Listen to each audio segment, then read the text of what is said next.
A minha relação com a leitura tornou-se um hábito que os meus pais, desde muito pequeno, subtil e discretamente me foram incutindo. Começou pela tradicional leitura de histórias, contos, fábulas, por vezes piadas e anedotas, para evitar a eventual saturação pela leitura. Com o passar do tempo, comecei a não querer ler livros muito grandes. Queria chegar rapidamente ao fim, para passar a outro. Quando eu tinha aproximadamente 11 ou 12 anos, os meus pais ofereceram-me um livro com mais de 700 páginas. E o meu pai disse-me que devia ler aquele livro, pois ele também o tinha lido por volta dessa mesma idade, e nunca mais se tinha esquecido dele. A minha primeira reação foi de desinteresse, pois se ele o tinha lido há quase 50 anos, estaria certamente desatualizado para mim. Por outro lado, as cerca de 700 páginas, aliadas às poucas ilustrações, foram adiando a minha abordagem ao livro. Trata-se do livro A Maravilhosa Viagem de Nils Holgersson, através da Suécia, de Selma Lagerlöf, da Sextante Editora, traduzido para a língua portuguesa. Um dia, por curiosidade, mas com alguma relutância, comecei a ler o livro e fui avançando sem me aperceber que estava a ser envolvido pelo livro. Quando dei conta, já tinha lido mais de 50 páginas e já estava a viver o romance. Foi fascinante como passei, em pouco mais de uma hora, da relutância ao entusiasmo.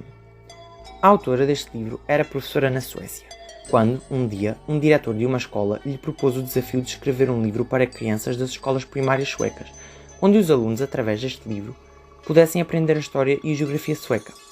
Selma Lagerlöf aceitou o desafio e, após extensa pesquisa e viagens de estudo, concluiu esta obra entre 1906 e 1907. Foi a primeira mulher a ser galardoada com o Prémio Nobel da Literatura em 1909. Esta sua primeira obra alcançou tamanho sucesso que permitiu à autora realizar o sonho de comprar a sua casa com as receitas da venda dos livros. O personagem principal do romance é um menino, Nils Holgersson, que vivia com os seus pais numa casa rural sueca. Era um menino preguiçoso, desobediente e que se divertia a maltratar os animais. Um domingo, enquanto os seus pais foram à igreja, aprisionou um duende e, como castigo, foi transformado também num duende. Nils, agora duende, ao subir para o dorso de um ganso da sua propriedade, Martin, parte para uma aventura, após o impulso da ave que o leva a seguir os gansos selvagens. Nesta aventura, o menino, chamado carinhosamente Polegarzinho pelos animais, percorre a Suécia a voar no dorso de Martin e participa em várias aventuras. Após 7 meses de viagens e aventuras, regressa já sob a forma humana à casa dos seus pais, tendo-se tornado uma pessoa melhor e aprendido muito. Quando li o livro, a partir de certa altura, havia ocasiões durante a leitura que me embrenhava de tal forma na história que me parecia estar, realmente, a viver as aventuras. Acabei por ler o livro em relativamente pouco tempo, apesar das suas mais de 700 páginas, e foi de fato um livro inesquecível, tal como o meu pai me tinha dito. Qualquer pessoa que tenha 90 anos de duração média de vida e que consiga ler durante a sua vida um livro por semana, conseguirá ler pouco mais de 4.000 livros.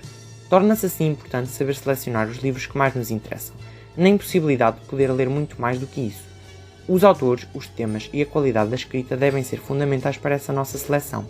Na lista desses meus 4.000 livros, já está este livro. Agradeço aos meus pais e a Selma Lagerlöf, pois consegui ser, por alguns momentos, um polegarzinho.